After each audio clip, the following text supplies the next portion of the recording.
தலைவர் ரஜினிகாந்த் அவர்கள் இப்போ சென்னை ஏர்போர்ட்டில் ஒரு ப்ரெஸ் மீட் ஒன்று அட்டன் பண்ணியிருந்தாங்க. அதாவது பிரதமர் நரேந்திர மோடி அவர்களுடைய பதவியேற்பு விழாவுக்காக தலைவர் கிளம்பி போகிறாங்க. அப்போது பத்திரிகையாளர்கள் சென்னை ஏர்போர்ட்டில் குவிஞ்சதுனால ஒரு ப்ரெஸ் மீட் ஒன்று அட்டன் பண்ணிட்டு போனாங்க. அந்த டைமில் அவர்கிட்ட ஒரு கேள்வி ஒன்று கேட்கப்பட்டது.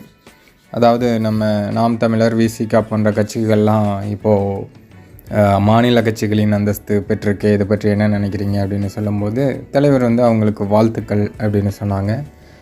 மேலும் சீமான் அவர்களுக்கு, மதிப்புக்குரிய சீமான் அவர்களுக்கு என்னுடைய மனமார்ந்த வாழ்த்துக்கள் அப்படின்னு சொல்லிட்டு போகிறாங்க.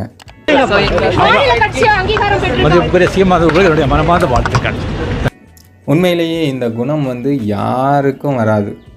என்ன சீமானுக்கு வாழ்த்து சொல்கிறது பெரிய விஷயமா அப்படின்னு நீங்கள் கேட்கலாம்.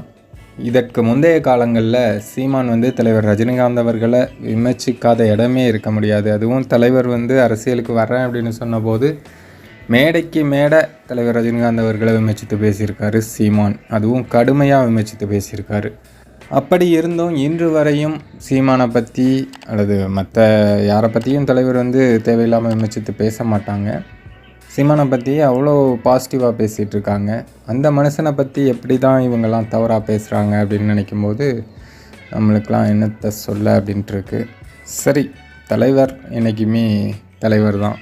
இதுதான் தலைவருக்கும் மற்றவங்களுக்கும் உள்ள வித்தியாசம்.